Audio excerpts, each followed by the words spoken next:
Hello, this is the second video on zeros of a polynomial function. So in the first video, we covered the rational zero theorem. If you have questions on that, please go back and look at that video. We're going to run through that part of this pretty quickly. In this video, we're going to talk about using that set of numbers that we find from the rational zeros to find the actual zeros of a function. Right? There's another video on on finding a function from its zeros, and last semester we created a video on Descartes, or the rule of signs. Okay, so just some rules about polynomials. A polynomial, the nth degree, has n roots. So we count each, like if a root has a multiplicity of 2, we count it twice, but a 5th degree polynomial should have 5 roots, a 2nd degree should have 2 roots, a 3rd degree should have 3 roots. And that polynomial has n linear factors as well. Okay, I put this here because it kind of goes with all this stuff. We'll use it in the next video when we're given roots and trying to find the equation. But if a plus bi is a root with real coefficients, then a minus bi is also a root, and that comes from our quadratic formula where we have negative b plus or minus the square root, and then our determinant. That determinant, if it's negative, that's where we get our i's from. And so we always have that plus or minus in front of that square root. So that gives us the plus or minus bi. Okay, so you want to make sure that you keep that in mind. Okay, if f of x is divided by x minus c, then the remainder is 0. Then c is a 0 of f of x. So we're going to use that along with synthetic division to find the zeros of our function from our the possible rational zeros.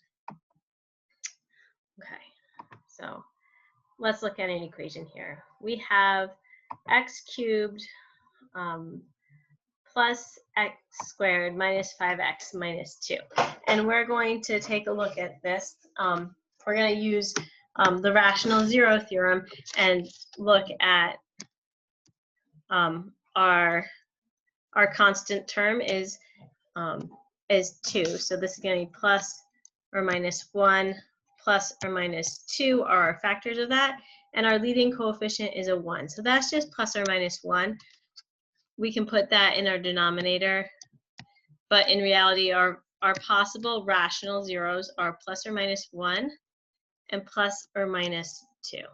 Okay, so that doesn't mean that these are all zeros. It just means that the rational zeros can only be from that set.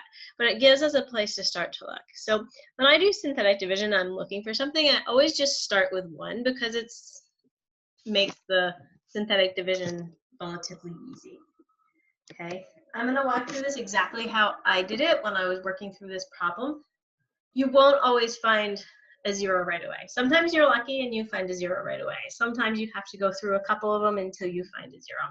So here our coefficients are 1, 1, negative 5, and 2. So we can do the synthetic division. We bring down the 1. 1 times 1 is 1. 1 plus 1 is 2. 2 times 1 is 2. Negative 5 plus 2 is negative 3. Negative 3 times 1 is negative 3. Did I do wrong? This is negative 2. Sorry. Negative 2 plus negative 3 is negative 5. So that's not a 0. So then I usually go to negative 1. And again, 1, 1, negative 5, negative 2. So we bring down the 1. 1 times negative 1. Negative 1 plus 1 is 0. 0, negative 5. Negative 5 times negative 1 is 5. Negative 2 plus 5 is 3. Negative 1 is not a 0. Okay, so we'll try 2. 1, 1, negative 5, negative 2. So we have 1. 1 times 2 is 2. 1 plus 2 is 3. 3 times 2 is 6. Negative 5 plus 6 is 1. 2 times 1 is 2. Negative 2 plus 2 is 0. So 2 is a 0 of this. And we can write this now in its factored form. So this is going to be x minus 2 times 1x squared plus 3x plus 1. Okay? Now, if we want to look at factoring this, I look at this and I say 1, what multiplies to 1 and adds to 3? Well, that's not something that's easy to factor. So whenever I get into this situation, I just go ahead and use my quadratic formula, and we'll just write it up here so we remember. It's negative b plus or minus the square root of b squared minus 4ac divided by 2a. Okay, so 3 is our b and our a and c are 1. So we have negative 3 plus or minus the square root of b squared. Well, 3 squared is 9, minus 4ac. 4, a is 1, c is 1, so that just stays as 4. Divided by 2 times 1 is just 2. So we have, this is 9 minus 4 is 5. So this becomes negative 3 plus or minus the square root of 5 divided by 2. So this, along with 2, are the roots or the zeros of this function. Okay, so we used the rational zero theorem to find our potential zeros. We used synthetic division until we found a zero. Here at 2, we rewrote our function as a product of x minus 2 and our coefficients that we got from the synthetic division. And then we use our quadratic formula to find the other 2 zeros, okay, or the other 2 roots. So we'll take a look at another example here. This one's a little bit longer, a little bit more complicated. But again, when we're looking for the possible rational zeros, we don't care what else is in here. We don't look at the stuff in the middle for right now. We're looking at our leading coefficient, which is 1, and our constant, which is 13. So 13 is plus or minus 1 plus or minus 13. Those are the only factors because 13 is prime. And it's all going to be divided by plus or minus 1. So these really are our possible zeros, our possible rational zeros. Okay, so again, I'm going to start with 1. Our coefficients are 1, negative 6, 22, negative 30, and 13. Okay, so we bring down the 1. 1 times 1 is 1. Negative 6 times plus 1 is negative 5. Negative 5 times 1 is negative 5. 22 minus 5 is 17. 17 times 1 is just 17. Negative 30 plus 17 is negative 13. 1 times negative 13 is negative 13, so that's 0. So that is 1 is a 0 of this function. So we can do x minus 1 times x cubed minus 5x squared plus 17x minus 13. Okay, all of this is still equal to 0. I don't know about you, I can't divide anything above a quadratic in my head, so I'm going to continue with my synthetic division.